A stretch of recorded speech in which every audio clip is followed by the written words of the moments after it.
एका व्यक्तीचं लग्न झालं होतं आणि त्याला 2 मुली होत्या आणि असं परिपूर्ण कुटुंब होतं. परिपूर्ण कुटुंब असूनही त्याने दुसरं लग्न केलं होतं आणि दुसऱ्या बायकोपासून त्याला एक मुलगा होता.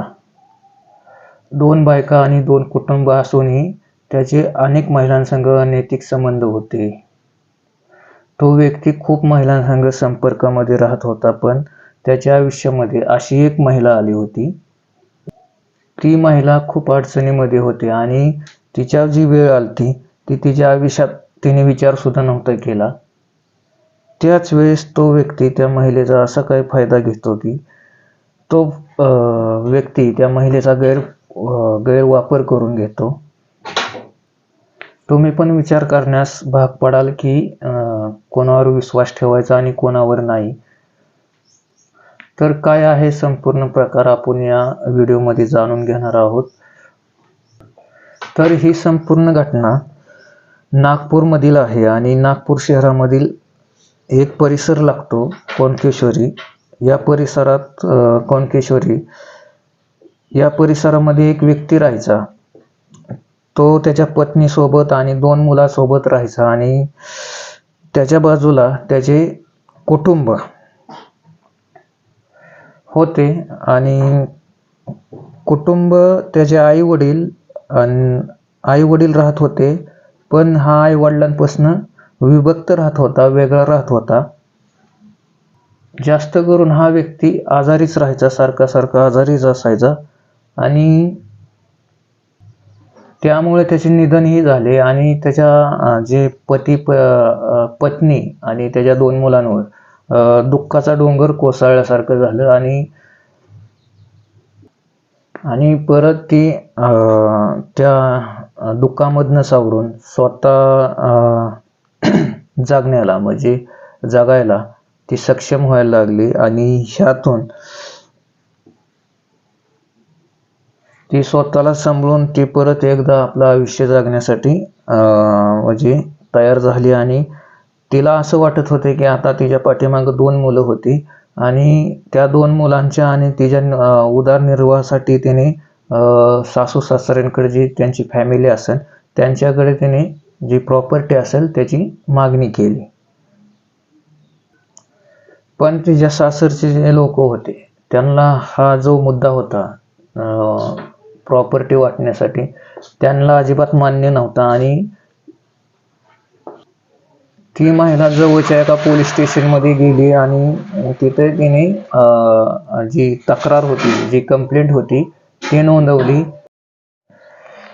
आमची अशी समस्या आहे आणि की ह्या समस्येतून ते सासरचे लोक ह्या गोष्टीला अजिबात मान्यता देत नाही आणि ते तिथं त्या पोलीस स्टेशनमध्ये ती केस चालू असताना त्या महिलेला एक व्यक्ती भेटतो आणि तो व्यक्ती त्याचं नाव होतं वसीम सय्यद राजे आणि तो पण नागपूरचाच एक भागात ताजनगर या ठिकाणचा तो रहिवासी होता आणि तो एक 40 वर्षीय व्यक्ती होता.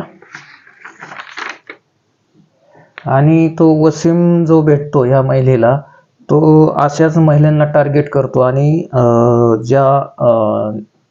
म्हणजे ज्यांना अशा जे आहेत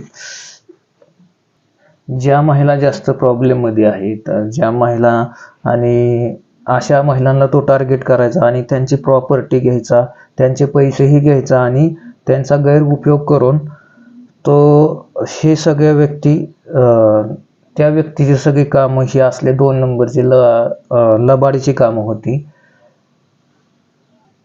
जो वसीम सय्यद आहे तो त्या लेडीजला ज्या बाईला म्हणतो की मी तुमचा आतमध्ये सर्व प्रकार ऐकला आहे आणि तुमची समस्या मी सोडवू शकतो. मी एक पेशाने वकील आहे आणि मी ही सर्व कामं करतो. त्यानंतरनं ती महिला त्याच्यावर पण ते विश्वास ठेवते कारण ती जास्त ॲक्टिव्ह वाटत होता आणि त्यामुळे ते दोघे पण एकमेकांचा मोबाईल नंबर घेतला आणि दोघांचा एकमेकांचा मोबाईल नंबर घेतला आणि ती व्यक्ती काम करण्याच्या बहाण्याने तिला सतत फोन करत राहायचा.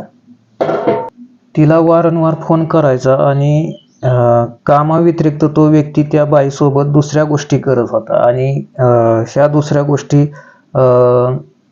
करत असताना तो तिला विश्वासात असा घेतो की मी तुझ्यासाठी काय पण करेन आणि तुझ्यासाठी तुझ्यासोबत लग्न करायचं आहे मला आणि तुझ्या मुलांना पण मी ॲक्सेप्ट करेन आणि हेतून पुढचा उभं आयुष्य म्हणजे जे जीवन आहे ते आपण दोघांनी एकत्र जगायचं असं त्या लेडीजला असा विश्वासात घेतो की ती महिला पण त्या व्यक्तीच्या सांगण्यावर विश्वास ठेवते, बोलण्यावर विश्वास ठेवते. ती महिला पण एकटीच होते आणि तिला नवरा नव्हता आणि शेवट तिच्या काही गरजा होत्या. त्यामुळे ती पण त्याच्या बोलण्यावर विश्वास ठेवते आणि ते दोघं एकमेकांसोबत राहू लागतात आणि ती महिला त्याला आपला पतीच असं मानायची आणि नवऱ्यासारखंच मानायची आणि ती दोघं एकत्र म्हणजे राहायला सुरुवात करतात. काही दिवस असंच चालू होतं. त्यांचं सुरळीत जे आयुष्य होतं त्यांचं सुरळीत होतं, चांगलं होतं आणि त्यांच्यात संबंध स्थापित झाले होते आणि असे दिवस चालले होते आणि त्या बाईची जी केस होती ती पण त्या पोलीस स्टेशनमध्ये चालू होती आणि ती चालू असताना ती हळूहळू मिळू लागली आणि त्यातनं त्या महिलेला 1300 स्क्वेअर फूटचा एक फ्लॅट तिच्या नावावर होता, प्लॉट आणि 1300 स्क्वेअर फूटचा तो फ्लॅट त्याची त्या काळात किंमत होती 7,25,000 एवढी किंमत होती. त्या महिलेच्या नावावर जो प्लॉट होता तो त्याला माहीत असतं की आता ह्या महिलेच्या नावावर प्लॉट आहे आणि तो त्या महिलेची कान भरायला सुरुवात करतो आणि तो व्यक्ती वसीम सय्यद तो व्यक्ती सांगतो की जो तुझा प्लॉट आहे तो विकून टाक, नाही तर तुझी सासरची लोक तुझ्यावर केस करून तो प्लॉट परत माघारी घेतील असा त्या महिलेला सांगतो. तो त्या महिलेला असं सांगतो की तो प्लॉट विकून टाक आणि नाहीतर तुझी सासरची लोक असे प्लॉट माघारी घेतात केस करून आणि तो म्हणतो मी पेशाने वकीलच आहे त्यामुळे ह्या सगळ्या गोष्टी मला माहीत आहे आणि ह्या महिलेला पण त्याच्या बोलण्यावर विश्वास ठेवते आणि शेवट आपला प्लॉट 7,25,000 रुपयात विकून टाकते आणि जी पण काय रक्कम होती ती आपल्या बँक अकाउंटमध्ये जमा करते आणि जमा केल्यानंतर त्या बँकेचं जे अकाउंटचं ATM कार्ड असतं तर त्या महिलेपाशी नसून त्या व्यक्तीपाशी असतं, वसीम सय्यद या व्यक्तीपाशी असतं. अशामध्ये ती महिला एकदम निवांत राहते आता, कारण आपल्या बँक अकाउंटमध्ये आता आपले 7,25,000 रुपये जमा झालेले आहेत. आता त्यात कोणी काही छाटछाटही करू शकत नाही. पण तिला ही गोष्ट माहीत नसते की जो वसीम सय्यद आहे तो ह्या पैशाचा हळूहळू करून वापर करत आहे आणि तिला ह्याची काही कल्पना सुद्धा नव्हती. आणि ह्या वसीम सय्यदला जे तिचं जे राहते घर होतं ते त्याला पण माहीत होतं की ती तिच्या नावावर आहे आणि तोही तिचे कान भराय वसीम सय्यद त्या महिलेचे कान भरायला सुरुवात करतो, हे घर पण विकून टाक आणि हे कर, नाहीतर हे तुला सासरचे लोक असेच हे घर काढून घेतील असंच त्याला म्हणजे बनवाबनवीची बहाणे करतो. आणि ती महिला त्याच्यावर डोळे झाकून विश्वास ठेवते आणि तो जे राहतं घर होतं ते 9.5 लाख रुपयात विकून ते वसीम सय्यदच्या हातात पैसे देते आणि वसीम सय्यद म्हणतो तू घरीच राहा, माझी बँकेत खूप ओळख आहे आणि बँकेत ओळख असल्यामुळे मी ते पैसे जमा करतो, तू काही चिंता करू नको. आणि ती महिला डोळे झाकून त्या वसीम सय्यदवर विश्वास ठेवते आणि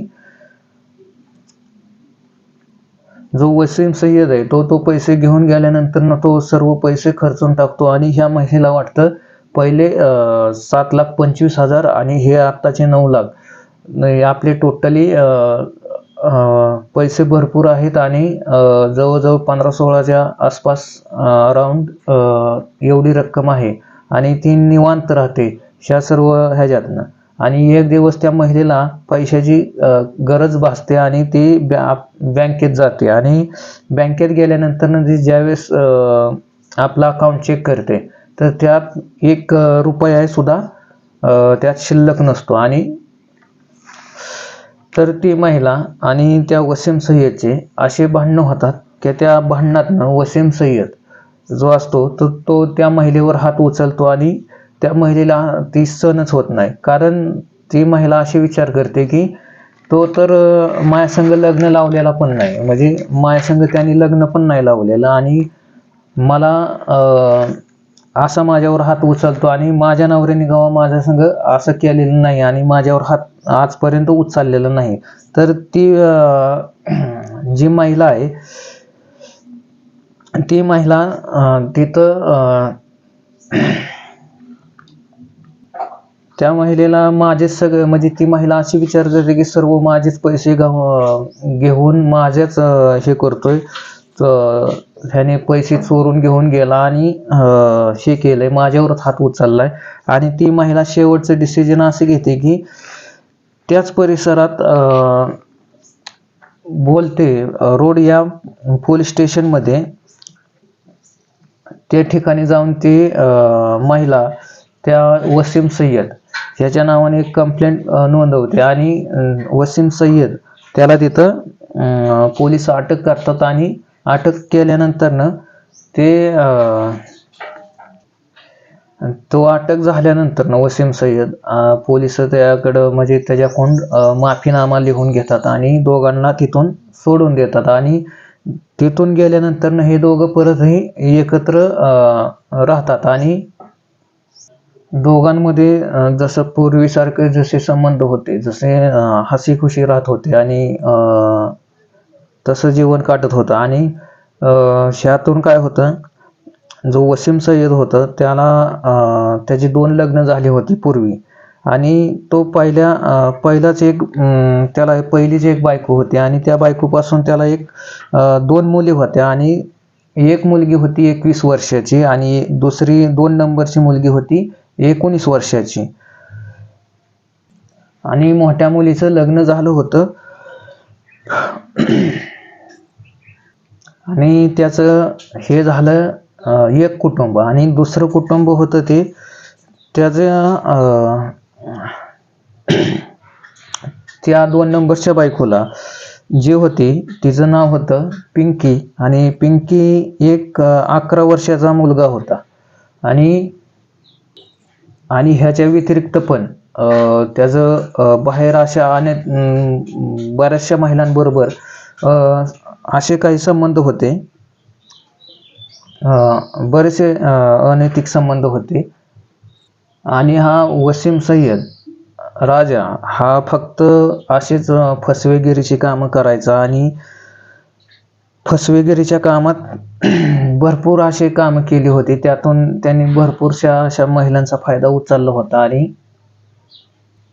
आता जी दोघं जे महिला होती आणि ती महिला विधवा होती आणि हे दोघं एकत्र राहत होते. आणि त्या वसीम सय्यदने ह्या महिलेवर इतका जे अत्याचार केला की तिची सर्व प्रॉपर्टी विकायला लावली आणि त्याची जी सर्व रक्कम आहे ती आपल्या हातात घेऊन म्हणजे त्या महिलेला असे बरेचसे विचार यायला लागले आणि तिला शारीरिक शोषण केलं असं वगैरे वगैरे त्या महिलेच्या डोक्यात विचार खेळायला लागले. आणि आपले सगळे पैसेही वसीम सय्यद हा व्यक्ती घेऊन गेला. त्याने मग तिला जाणीव होती की आपण चुकी केली, की आपलं जे कुटुंब होतं आपण त्याच्यासंगच संबंध तोडलेले आहेत आणि ह्या व्यक्तीच्यामुळं आपण ह्या व्यक्तीवर विश्वास ठेवून आपल्या जे प्रियजन आहेत त्यांना आपण गमावून बसलेलो आहे.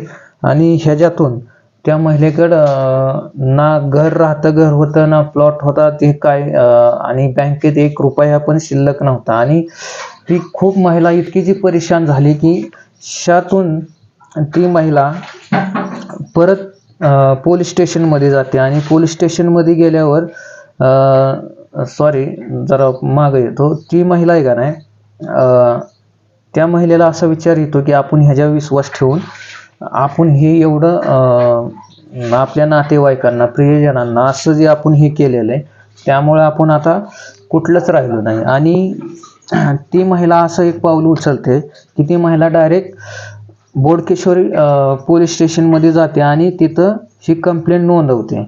आणि हा वसीम राजे हा आहे ना ह्या महिलेवर अत्याचार केला आणि शोषण केला आणि हिचे सगळे पैसे हडपून टाकले आहेत, अशी एक फायनान्शियल केस त्याच्यावर सविस्तरपणे नोंदवते. आणि